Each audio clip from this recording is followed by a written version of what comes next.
Xylera had never seen a human before. She had read about them in old learning tablets. Some said they were dangerous. Others called them emotional and unstable. But today, one sat just 2 rows ahead of her in class. He looked calm. Too calm. His name was Daniel, the only human student in the Intergalactic Biology Academy. Xylera tried not to stare. But how could she not? He was strange. No scales, no fur, no outer shell. Just soft skin, short hair, and eyes that watched everything. Quietly. What is he doing here? She whispered to herself. Then the doors slid open. Professor Grivax entered, 6 legs clicking on the floor. The noise stopped. Every student, from every alien race, turned toward the front. Today's topic, said Grivax, his translator crackling, is cross-species reproduction. Whispers broke out across the room. Some students groaned. Others looked uncomfortable. Xylera sat up straight. This was her favorite subject. The professor tapped the screen. A diagram appeared, showing dozens of alien species, including seraphons like her. She smiled proudly. Now, Grivax continued, let's talk about a rare and unique species. Humans. All eyes turned to Daniel. He didn't react. He just kept flipping his notes. Grivax looked at the class. Most species here follow mating seasons, specific times when the body becomes fertile. Yes, everyone nodded. Then Grivax said something that made Xylera freeze. But human males are fertile all the time. They do not have a mating season. The class went completely silent. A tall insectoid hissed in confusion. A reptilian student blinked rapidly. One octopus-like alien dropped her pen. Xylera stared at the professor, unsure she heard him right. Always? She whispered. Grivax nodded. Yes, from the moment they reach maturity, human males are biologically capable of reproduction every day, every hour. A loud gasp came from the back. That's insane, a student shouted. Grivax remained calm. It is true. Their bodies are constantly ready, controlled only by their minds and emotions. Xylera's eyes widened. No control from the moons, no timing from the stars, just ... the brain? She slowly looked at Daniel again. He was still calm, still silent, still sitting there like none of this was about him. Xylera's heart beat faster. Her skin felt warm. How is he not affected? She thought. How can he sit there, knowing every species is watching him? The professor continued. Because of this, humans are often misunderstood. Some species fear them. Others find them ... fascinating. Xylera quickly started taking notes. But her hand shook. Her body was reacting. Slight heat. Slight pulse increase. It made no sense. Seraphons didn't respond outside of mating cycles. And there was no cycle on this moon. Still, she felt it. The bell rang. Class was over. Students rushed out, whispering and staring at Daniel as they passed. Some avoided looking at him. Others looked a bit too long, but Daniel didn't move. Xylera stayed in her seat, unsure what to do. Then Daniel turned his head and looked directly at her. Their eyes met. She panicked and looked away. Great. He saw me staring. But then she heard footsteps. Daniel walked over to her desk. You okay? He asked. His voice was calm. Not deep, not loud. Just ... gentle. Xylera nodded slowly. Yes, I think so. He smiled. That lesson was intense, huh? She blinked. You're not embarrassed? He raised an eyebrow. Why would I be? It's just biology, Xylera stared. But ... Your species is always fertile. Daniel chuckled. Yeah, it's weird, even for us. But we don't go around mating with everything. We learn control. She tilted her head. That must take discipline. He shrugged. It's normal for us. A long silence. Then Xylera stood up quickly.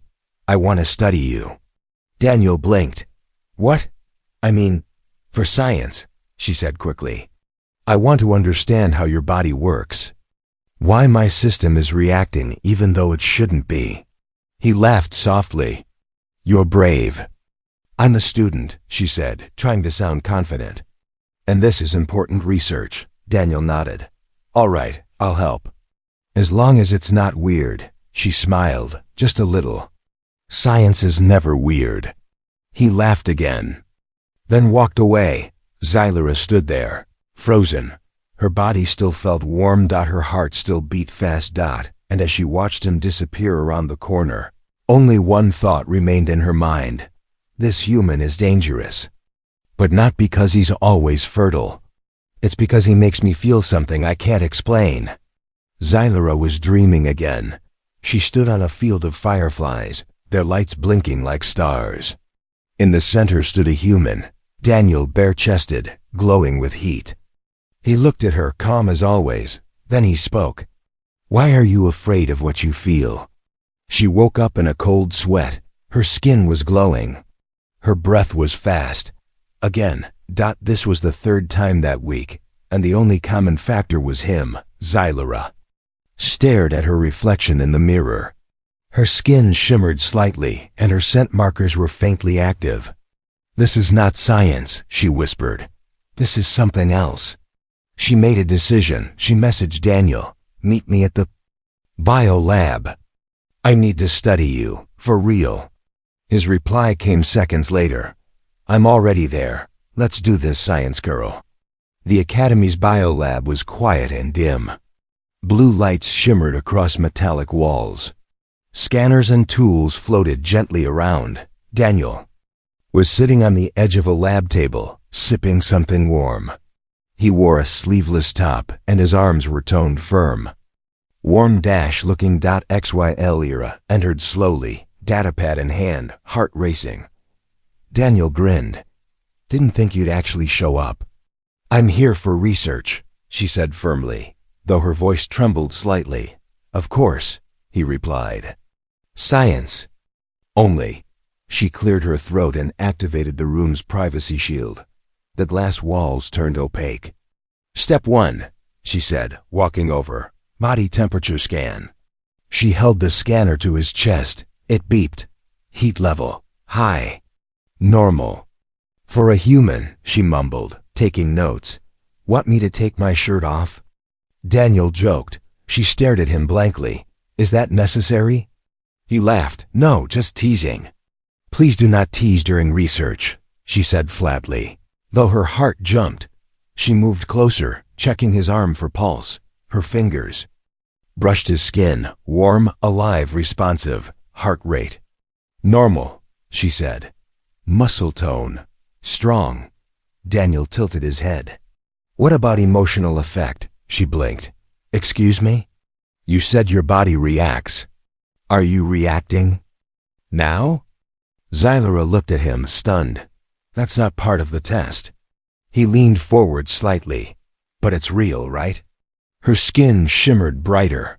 "Yes," she whispered. "My body thinks you're triggering pre-mating signals.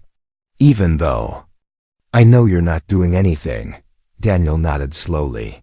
"Humans aren't always about biology. We connect through words, trust, time. Sometimes feelings build without touch." Xylera frowned. "That's dangerous." "Or beautiful," he said. She stared at him. "My people don't believe in emotional bonding. We pair for function, not feelings."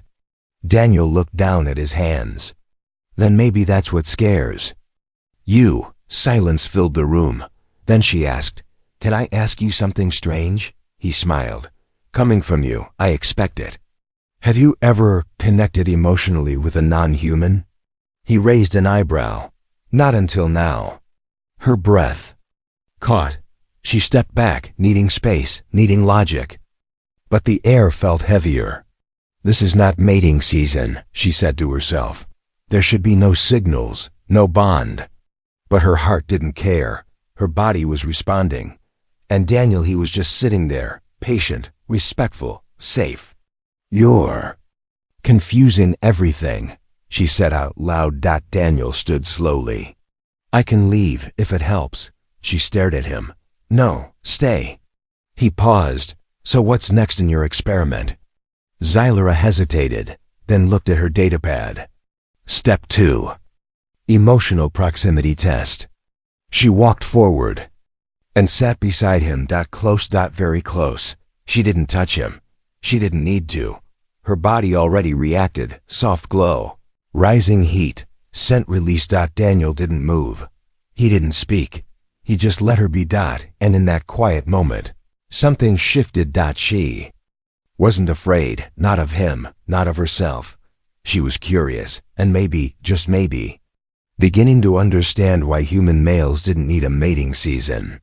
They don't chase, she wrote in her notes. They wait, and in that waiting, they become irresistible. It wasn't his body that confused her. It was the way he carried it. Xylera had seen strength before. Warriors from the mountain clans, guards from her homeworld, even giant insectoids who could lift cargo ships with one limb, but none of them smiled while doing it. None of them laughed in the middle of effort. Daniel did. From behind the glass wall of the Academy's training room, Xylera watched him again. He wasn't alone this time. 2 other humans trained beside him. They ran laps, lifted heavy bars, did things that looked impossible. And through it all, Daniel was smiling, talking, laughing. He's not just training his body, Xylera whispered. He's enjoying it. The scanner in her hand showed the data: pulse steady, body heat stable, hormone levels perfectly balanced. This wasn't a body preparing for reproduction. This was a body shaped by something else entirely. Emotion, she said out loud. It's emotional strength. Later, she met Daniel in the Academy gardens. He was sitting on the grass, sweat still on his arms, a bottle of water beside him. Birds from Earth chirped softly nearby. He looked peaceful, tired, but content. You saw me training again, didn't you? He said with a grin. Xylera didn't deny it. Yes, I wanted to observe more closely. He raised a brow. And? She sat down, datapad in her lap. Your strength is not just biological. It grows with your emotions, when you're calm. When you care, it increases. Daniel took a sip of water. Sounds about right. She turned to him. My people only become strong during mating cycles. Our muscles, reflexes, everything is temporary. When the cycle ends, it all fades. He nodded. That must feel limiting. It is. That's why many envy species like yours. Daniel leaned back on the grass, arms behind his head. We don't do it for mating, not always. Some train to protect. Some to survive. Some just to feel good. But for me, I train because I care. She narrowed her eyes. Care about what? He looked at her. About myself, my future. The people around me. I don't want to be the strongest. I want to be reliable. The word hit her like a small THUNDERCLA. That reliable dot on her world. Males were selected for genes, for timing, for temporary roles, but never for consistency, never for emotional presence. You train your body to match your heart, she said. Slowly. He smiled. Something like that. Xylera looked down at her hands. Her fingers glowed faintly, the seraphon sign of rising connection. She tried to turn off the reaction, but couldn't. Daniel noticed. You okay? I don't understand what's happening to me, she whispered. You're not trying to affect me, but you are. Daniel leaned closer, not touching. Maybe your body's not reacting to me, ... It's reacting to the way I treat you, she blinked. With respect? He nodded, with choice. With patience. Maybe that's what makes the difference. Xylera stared at him. No chemicals, no pheromones. Just presence. Just warmth. Just. Daniel, my species activates when a mating partner releases scent, she said. But you did nothing like that. Daniel chuckled. We don't need scent. We use smiles, words, connection. And somehow, It's more powerful, she whispered. He gave a small smile. Does that scare you? She didn't answer right away. Instead, she reached out just a little and touched his hand. Warm, strong, stable. Not overpowering, just there. No, she said, it doesn't scare me. Then what does? Her voice grew soft. That I might want it, even when I shouldn't. Daniel squeezed her fingers gently. Wanting something doesn't make it wrong, he said. It means you're alive. The scanner in her pocket beeped again. Elevated heart rate. Skin temperature rising. She ignored it. For once, she didn't need data, because in that moment, she understood. Human strength wasn't about force. It was about feeling, and Daniel was the strongest male she had ever met. Her body was betraying her. Zaylera stood alone in the Academy's medical scanner chamber, wrapped in a silver analysis robe, her hands glowing brighter than ever before. Her breath came fast, her heart raced. Her inner scent glands, dormant for years, were now awake. I was not supposed to feel this, she whispered. Not here, not now, not for a human. The scanning machine pulsed around her, reading her vital signs, mapping every molecule in her body. The result flashed in bold red letters. Reproductive state, active. Zaylera's eyes widened. This is not mating season, she said aloud, confused and afraid. This planet has no trigger signals. There are no cycle markers, and yet, everything in her was responding. Her skin shimmered. Her temperature climbed. Her scent field was blooming. She was entering a mating state without a command, without a cycle, without logic. Only one thing had changed recently. Daniel. The next day, she walked through the halls with her head down. Every step felt heavier, every breath warmer. She could feel other students looking at her, especially the males of her own kind. They could smell the change, but she didn't care about them. She only cared about one. And when she saw Daniel sitting in the quiet garden, feeding soft-winged birds, her legs stopped moving.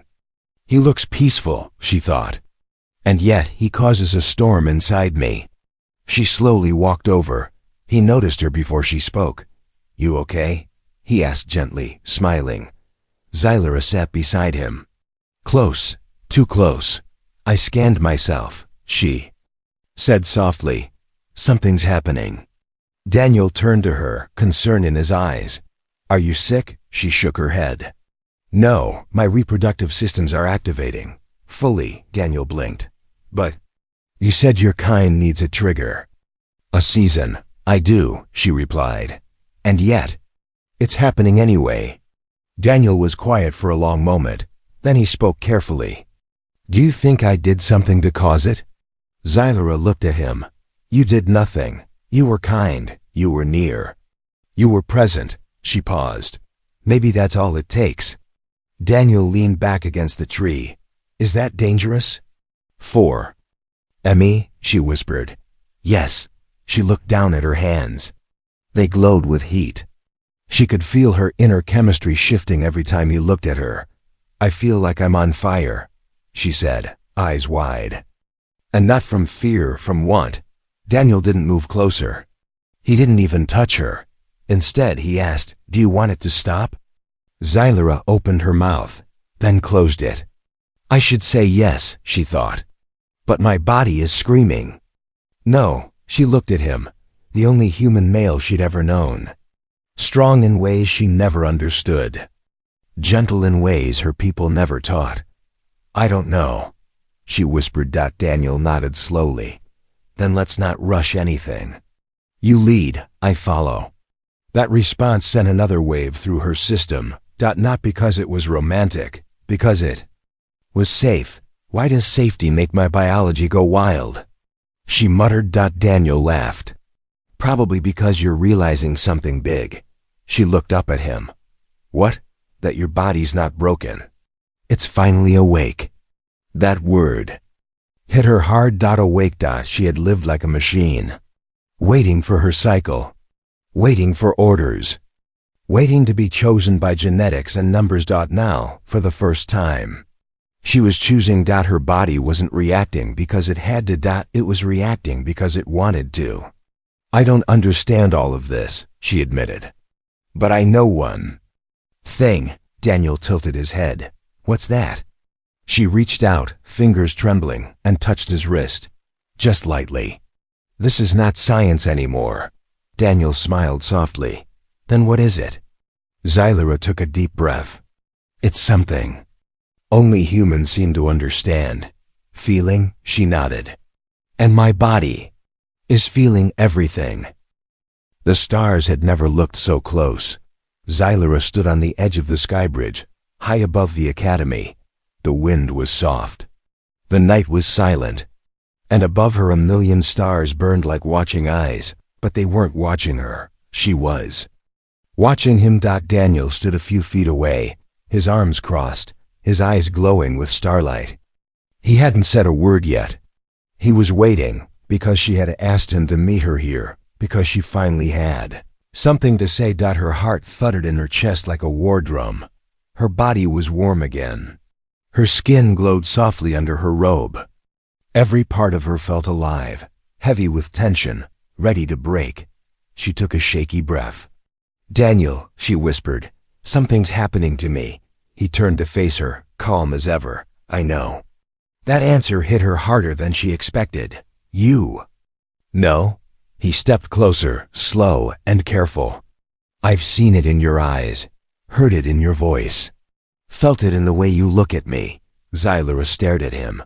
Then why haven't you said anything? He gave her a soft smile. Because I was waiting for you to be ready. She blinked. No one had ever waited for her before. Not in her homeworld. Not in her society. Everyone just followed the cycles. Followed orders. But Daniel, he followed her. Her voice trembled. I don't understand this. I'm not supposed to feel. Not outside of a mating season. But you do, Daniel said gently. Yes, she whispered, and it's terrifying. He nodded. I understand. She took another breath, deeper this time. My body wants to bond, but not because it's the right time. Because it's you. Daniel looked stunned for a moment, then smiled again softly this time. Then it's not a reaction, he sighed. It's a choice. Those words, a choice. Her hands curled at her sides. Her skin shimmered brighter. My people don't choose, she said. We obey the cycle. We obey the council. We obey tradition. And now? He asked. She stepped forward. I want to obey my heart. Daniel held still, as if afraid a single movement would break her. She raised her hand, fingers glowing, and gently placed it on his chest right over his heart. When I'm near you, she whispered, I don't feel weak. I feel more alive, more awake, like my body finally belongs to me. Daniel slowly reached up and placed his hand over hers. Warmth passed between them like light through water. I don't want to hurt you, he said. You're still learning, she smiled. Then teach me. Teach me what it means to choose. Daniel leaned down, forehead almost touching hers. No pressure, no rush, just us, one step at a time. Xylera closed her eyes. Is this what love feels like? Daniel whispered. It's the beginning of it. The stars above them shimmered. The wind wrapped around their bodies like a soft blanket. And for the first time, Xylera didn't feel like a subject in a science lab. She felt like a soul finding home. She opened her eyes and pulled back slightly. Thank you for waiting, she said. Daniel smiled. Thank you for choosing. They stood in silence under the stars. No pheromones. No scent triggers. No commands, just two beings bonding, naturally. The sky turned red before the sirens began. Xylera was walking across the campus garden, still glowing softly from the night before. When the warning lights flared above the trees, a cold voice echoed from the tower speakers. Code Delta 4. Unauthorized interspecies bond detected. Subject, Xylera of Seraphon. Report immediately to Council Hall. Students stopped walking. Heads turned. Whispers started like wildfire. Isn't that the Seraphon girl? She bonded with a human? Was it real, or just another test? Xylera stood frozen in the path, her heart pounding. But not from fear, from anger, because she finally understood something. They weren't punishing her for breaking rules. They were punishing her for feeling. The council hall was dark and cold, shaped like a dome of glass and steel. 12 judges sat in high shadowed seats. Their voices were distant and echoing, their expressions unreadable. Xylera stood alone in the center, unarmed, unguarded, but not helpless. She was glowing faintly. Her emotions were strong. She didn't hide them. Xylera of Seraphon. The lead judge began, his tone sharp. You stand accused of forming a spontaneous biological bond with a human male. She lifted her chin. I do not deny it. Gasps echoed from the side chambers. The judge leaned forward. Do you admit that your body is in a reproductive state? Yes, she said calmly. Even though your people are out of season? Yes. The judge narrowed his eyes. Then how do you explain it? Xylera took a deep breath. I touched. No chemicals. I followed no orders. My body responded to something stronger than cycles. And what was that? The judge asked. A new voice answered from the doorway. Me. Every head turned. Daniel stepped into the hall, wearing his academy uniform. Calm and steady. I'm the human male in question, he said. And I'm not here to hide. Xylera's heart lifted at the sight of him. He walked beside her and stood tall, facing the council without fear. She didn't chase me, Daniel said. And I didn't chase her. We talked. We connected. Her body reacted. But I never touched her without permission. I never used tricks. I simply existed. The council members shifted uncomfortably. Humans are known to be emotionally dangerous, one judge snapped. How can we trust that this wasn't manipulation? Daniel stepped forward. Because I let her decide. She came to me. She touched me. She chose me, Xylera added, and I don't regret it. Another judge whispered. Their bond reads.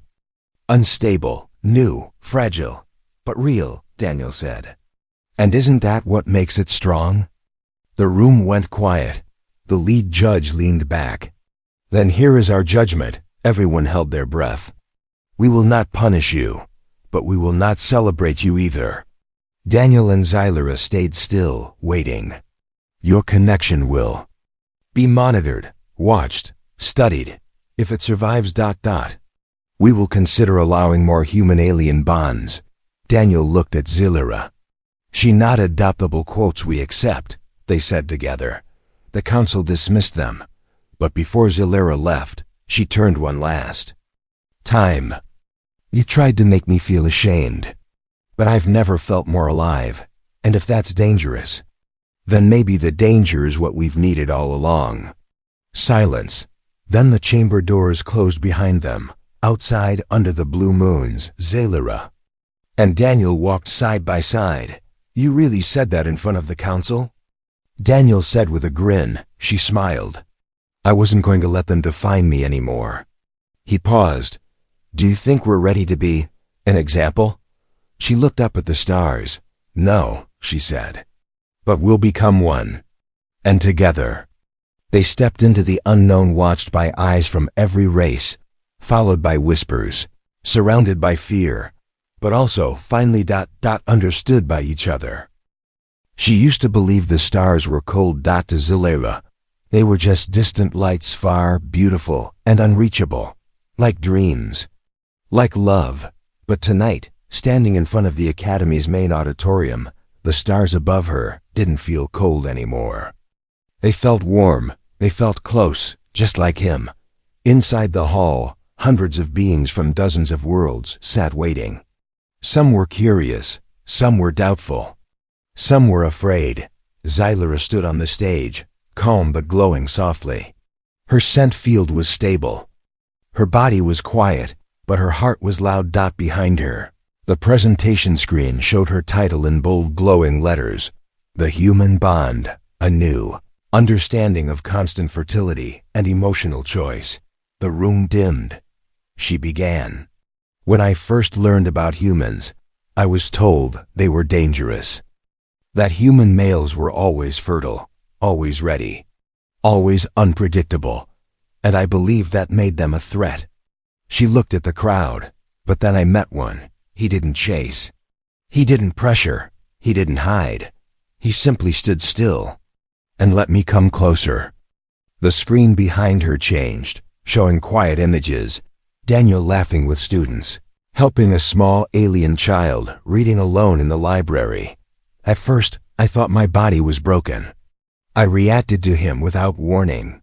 I felt warmth, closeness, desire outside of season.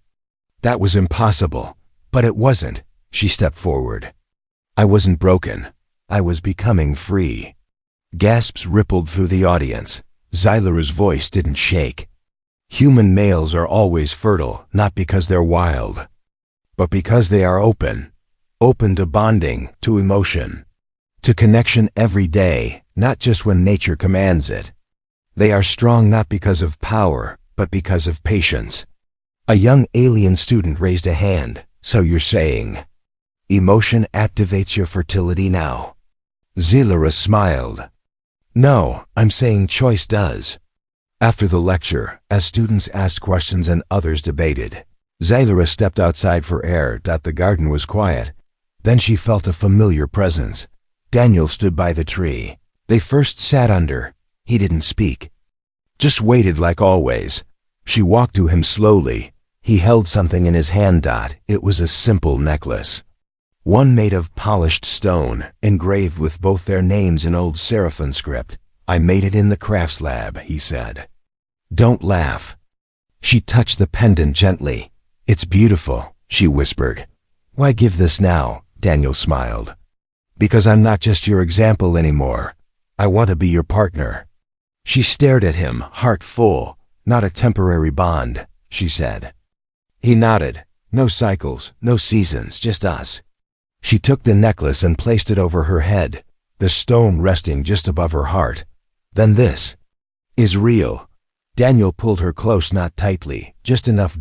And in that silent embrace, under the warm starlight, something ancient and new bloomed between them. Not a reaction, not an experiment, but a promise. Months later, the Intergalactic Council officially approved the first emotional bonding study program between human and alien students. Xylara and Daniel were listed as founding pair. #001.